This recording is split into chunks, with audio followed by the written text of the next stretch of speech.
I went through all of the players on the roster today and looked at, what kind of contracts they have and if they're coming up on these opportunities where you could cut them, bite the bullet a little bit, but free up the necessary cap space to get under the cap next year and be able to go into free agency and the draft and sign a couple of dudes. Hold on. Can I size you up and try to make a guess here? Mm-hmm. You got a thing that you've been doing with Amari Cooper sometimes. Yes. Are you about to get rid of Amari Cooper? No. Okay. No. I'm not about to get rid of Amari Cooper, but I think it should be something that's considered, because you could trim a collection of guys or you could have your eyes on a bigger one like Amari Cooper and maybe trading him for a pick and getting all that salary cap relief would be smart. I don't think we should rule that out. But I do think the easiest one is Jaylon Smith. I think that's a lock. It would free up $5 million next March. For the life of me, I don't know why they didn't do it post June 1 this year after they were able to draft Parsons and Cox. I don't know how much more of a clear lane you need, but they didn't. I mean, this team doesn't draft extra linebackers when they know they have their starters. So apparently it was a big enough need to draft other guys, but not big enough to actually just go ahead and release the guy with a post-June 1 cut. They didn't, but I don't know how you get around that next year looking at their cap situation. I do believe this is Jaylon's final year with the Cowboys. I agree with you, but not as strongly. Because if you went through this year and Jabril Cox plays his way into the rotation and they like the returns there and Micah Parsons looks good. Don't hold your breath. That would give you two. I guess Keanu Neal has a multi-year deal, right? Yep. So if Keanu Neal would be around again, maybe with 3, you're okay. Because at linebacker, you'd like to have probably 4 to survive an injury. Mm-hmm. And Van Der Esch's contract is up. So I guess let me start there. Are you saying Van Der Esch too? Well, I was going to segue into 4 key players on this team who are going to be free agents. You're already over the projected cap for next year, right, and it's not including Leighton Van Der Esch, Michael Gallup, Randy Gregory, or maybe your best left guard still in Connor Williams. So part of it is to talk about what Cowboys might not be back. The other part of it is, are we headed for like a scheduled pullback in 2022 as far as how many good players you have on your roster? Like, this isn't sustainable. Whatever window you think they're in right now, I think that window gets 10 to 20% more closed next March. Okay, let me throw out, I'm going to look up contract numbers, which I know might be a beating to wait for, because I'm going to give you a random name. Tank. Yes. I don't think it's probably a year further away. You'd save $8 million, but it would be by eating $19 million. Yeah. And that hurts.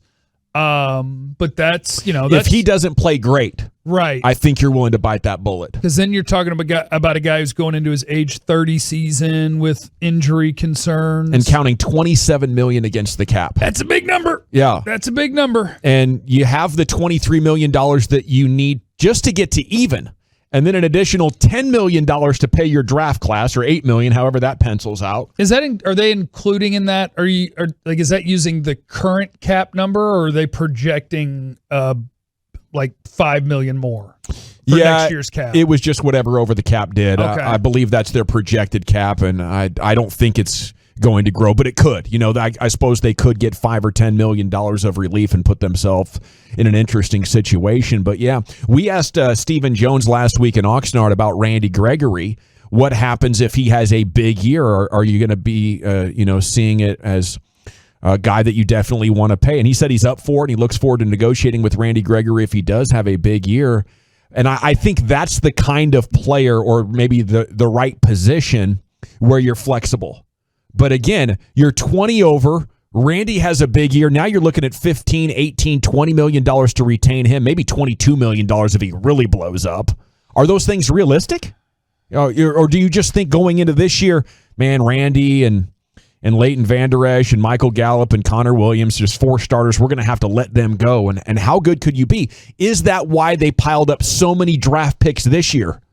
Knowing, boys, we're going to have to keep all those guys and have the cheap labor rolling into 2022 and 2023 before we can get back under the cap. Yeah, I think that is the good news, is I think what is going to improve the Cowboys a year from now is going to be the natural growth of all those dudes that they just picked. And I think there's a reason they wanted to have, 11 picks? Yeah. Because in a normal draft, if you have 6 or 7 picks, you can guess that 3 are going to work out. So when you have 5 in the first 3 rounds, I think this team will improve internally because you'll have year 2 of corners that were drafted on day 2 and Micah Parsons, defensive linemen that were drafted on day 2. I do think that they are rebuilding the defense with youth, and it'll pay off. Maybe a lot of these guys will help considerably this year, but I think in year 2 you have a better chance of having a good defense, and they are staring down the barrel of a lot of cap, because so many of these guys that are highly paid, you can't get rid of, right?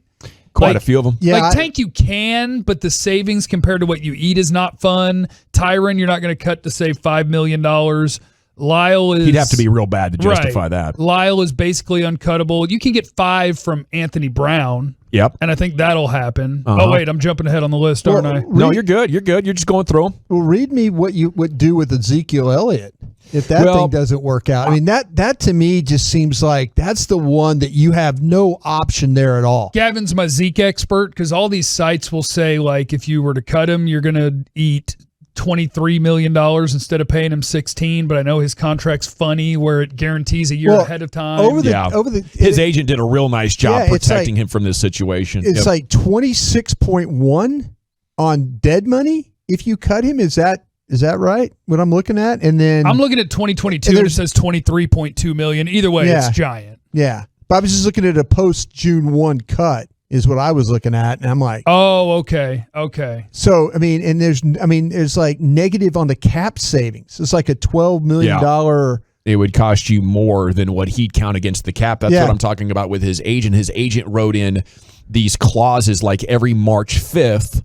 It's not only the upcoming year, but the year after that guarantees if he's still on the roster. So in order to cut Zeke for 2022, you would have already had to do it March 4th of this year. Right. And then like 12 of that guaranteed would have come off. So it's a thing where even if you do it next March, it's not helping you in 2022. It would be helping you in 2023. Yeah. I think it's another one of those details that the Cowboys were either out to lunch on or didn't care about as much as the jersey sales that Zeke's going to do for you.